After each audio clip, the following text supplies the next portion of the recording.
Seperti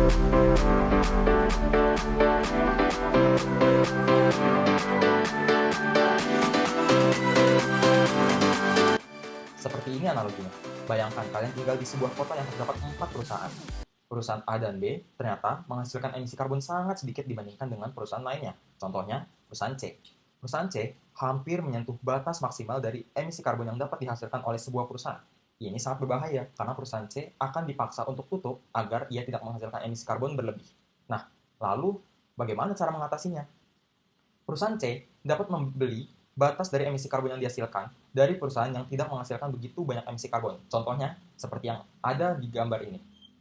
Perusahaan A dan C mendapatkan keuntungan karena perusahaan C membeli batas maksimum dari emisi karbon yang dapat dihasilkan. Jadi di sini terdapat win-win solution, di mana perusahaan yang menghasilkan sedikit emisi karbon mendapatkan insentif lebih banyak dikarenakan perusahaan lain membutuhkan emisi karbon lebih banyak. Jadi perusahaan C tetap bisa berjalan dan perusahaan A atau C yang memberikan jumlah emisi karbon yang dapat dihasilkan mendapatkan keuntungan tambahan. Di sini saya akan menjelaskan manfaat carbon trading.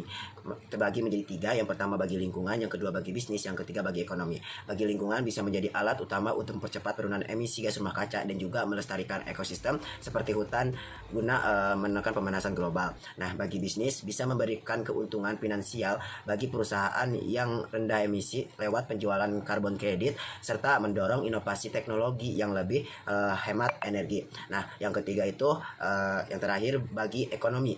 Bagi ekonomi sendiri, carbon trading bermanfaat untuk menciptakan peluang investasi hijau baru dan juga membantu negara mencapai target iklim dengan cara yang lebih efisien secara biaya dibandingkan sistem pajak murni. Terima kasih. Carbon trading itu gampangnya sistem jual beli izin emisi karbon. Jadi kalau ada perusahaan yang emisinya lebih rendah daripada batas yang ditentukan, sisa jatahnya ini bisa dijual ke perusahaan lain yang kelebihan emisi. Nah, jatah ini disebut carbon credit. Jadi, intinya perusahaan jadi terdorong buat ngurangin polusi.